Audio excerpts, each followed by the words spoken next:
If we find what I think we're gonna find, everything we've been led to believe is a lie.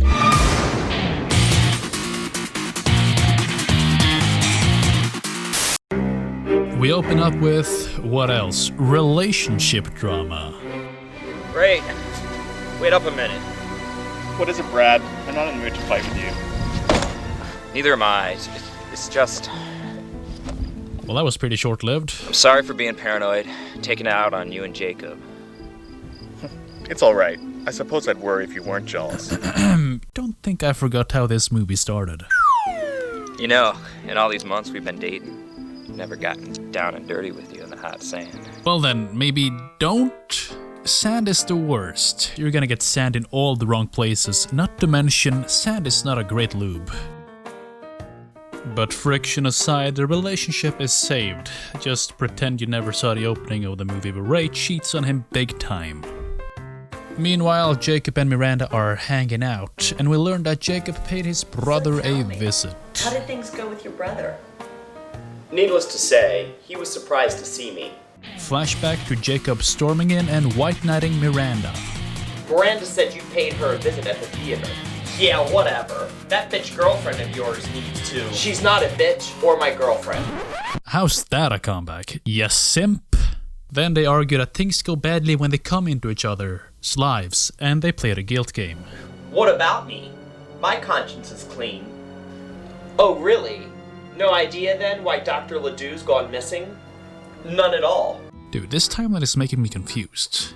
It was morning, Ray and Brad went hiking, then Darla died, and we cut to the boys hiking again, implying that these events happened pretty much at the same time. But now we're with Jacob and Miranda in what seems to be the same day as the hike/murder, and we flash back to whenever this is. Something's not adding up here. There was something that you said that confused me. Even Miranda is agreeing with me. You went to see your brother last night, right? Well, Dr. Ledoux's wife didn't report him missing until this morning, when she found the blood. Oh, fuck. Surprise, Richard isn't real. What's the matter? Jacob. Has your sweet snatch caught you in a lie? What the fuck are you doing here? I warned you. Warned me? I think you called me. I think you heard me. Jacob. Richard takes a hold of Jacob's body and puts his theater knife to good use.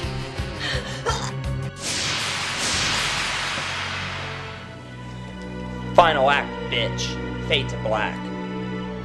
Also, side note, Dr. Ledoux apparently had a wife. Dr. Ledoux's wife didn't report him missing until this morning. Talk about commitment to your job. It's Black Tank Top Day here in the Harley household, and Brad's found some interesting files. Hey, what are you doing here? No news to cover for the journal? On a hot story. You up for a little investigating? Also, he's apparently a journalist. Was that ever established? No. The files contain information about one Richard Forrester, who's also currently watching them. What am I looking for? A familiar name. Richard Forrester? This can't be true. There's one way to find out. Harpersville is only an hour's drive north. And thus they head off to the graveyard in search of Richard. Man, this is gonna be like looking for a needle in a haystack. If we find what I think we're gonna find, everything we've been led to believe is a lie.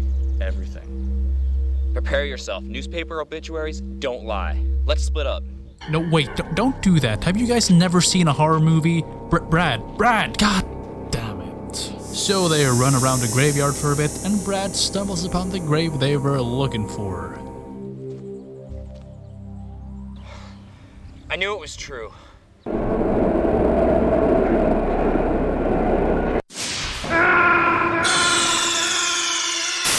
Fuck, I told you guys not to split up.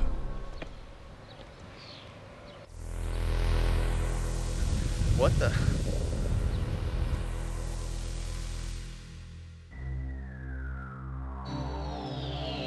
Brad! Brad!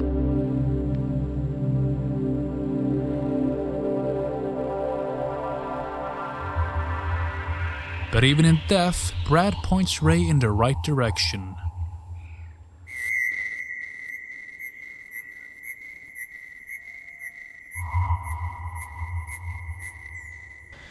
You crazy bastard! But stop. Hammer time. Richards brought Ray to this abandoned basement. Now, how he managed to do that without being seen is beyond me. I don't know.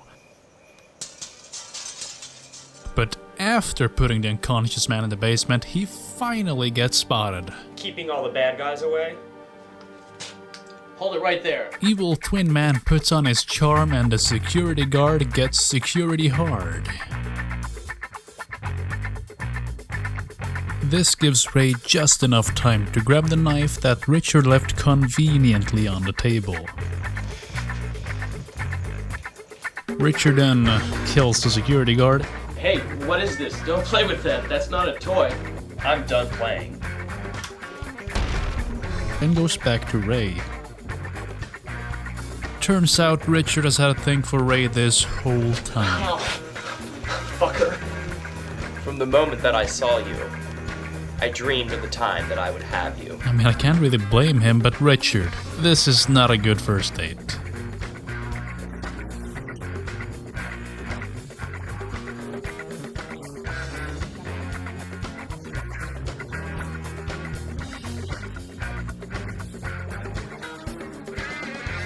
I mean, poetry beats fucking bondage and murder.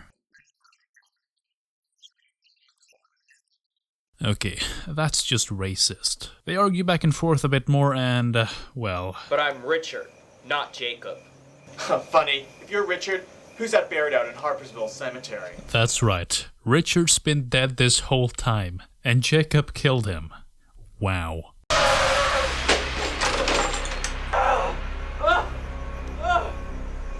How'd you do it, Jacob? How'd you kill your own brother? I never meant it to happen. I was hanging out down by the old waterworks.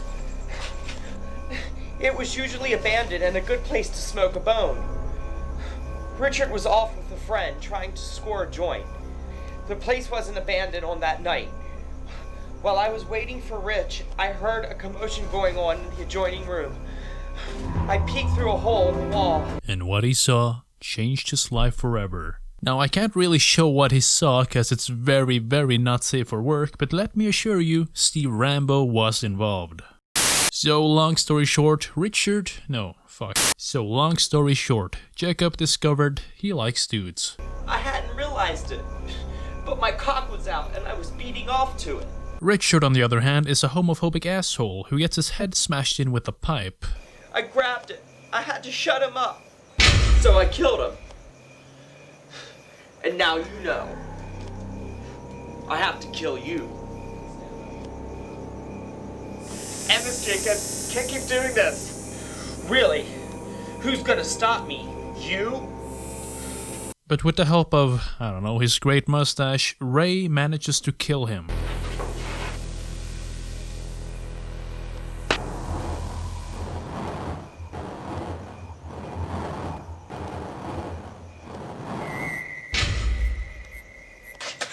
In case you two fuckwads don't get it, the knife in the throat was for Jacob.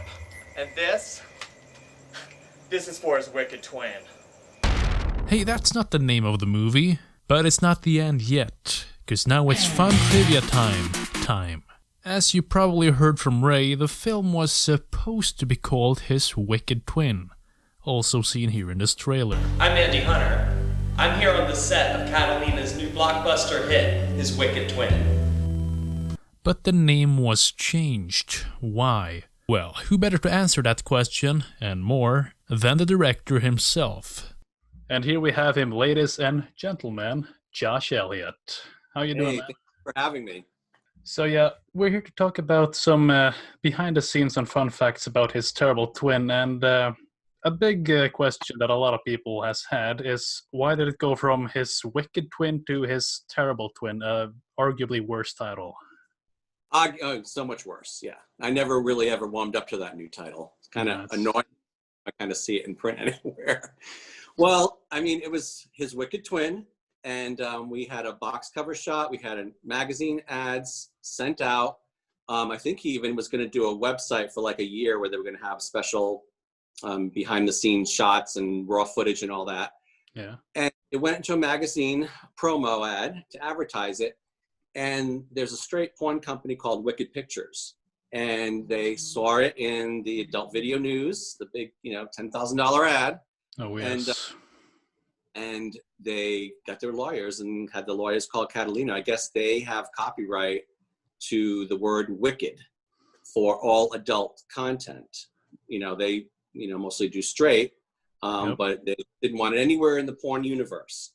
So our GM pretty much, called me in and said, well, this is what's going on and we're changing the title. So he picked Terrible. I said, no, I don't really like that. And he goes, no, we're going with that. I think he was really annoyed that he had so much money on the first one that nothing was open to discussion at that point. He was just pissed. And he said, no, it's terrible. And we're going with it. I'm like, okay. Great. Totally works with the ending line of the movie. This is for his wicked twin. Where it says the title.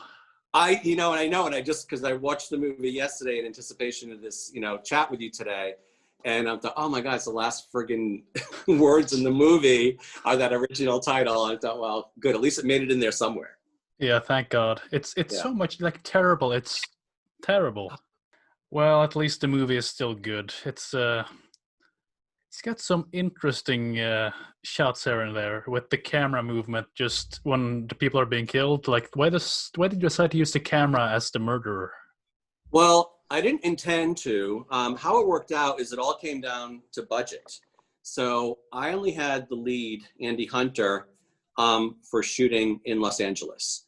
So all of Andy's scenes in the movie were shot in LA, and the only other co-star that he ever shot with was Sharon Kane, and then those 5 guys in that group sex scene. He was never in the same room or on the same set with Ray Harley or Brad McGuire or Dr. Ledoux. Darledoux. Darledoux, that's what it was, Darledoux. Yeah. He was never with them. So yet he had to have confrontations with them and, try to kill them. So I just went, first person camera is what he's seeing to try and give the effect that, he was there with them. Yeah. When. No, I honestly didn't notice at all. Like I noticed for the graveyard scene, but the whole movie, the intro when he's talking to Ray and Brad in the kitchen, like I couldn't tell, honestly. Yeah, I mean, I was actually kind of pleasantly surprised too when I watched it yesterday. I thought, it really looks like they're there and they're interacting with each other. So it was kind of seamless, which was great.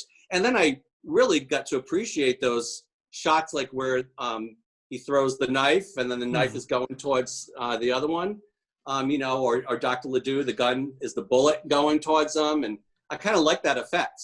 Yeah, me too. It kind of worked, surprisingly. Yeah, limitations sometimes make you work better or so. Better than the real. Yeah. So I thought that really was an effective way. So that was, something good that came out of bad, not having him on the set with everyone else.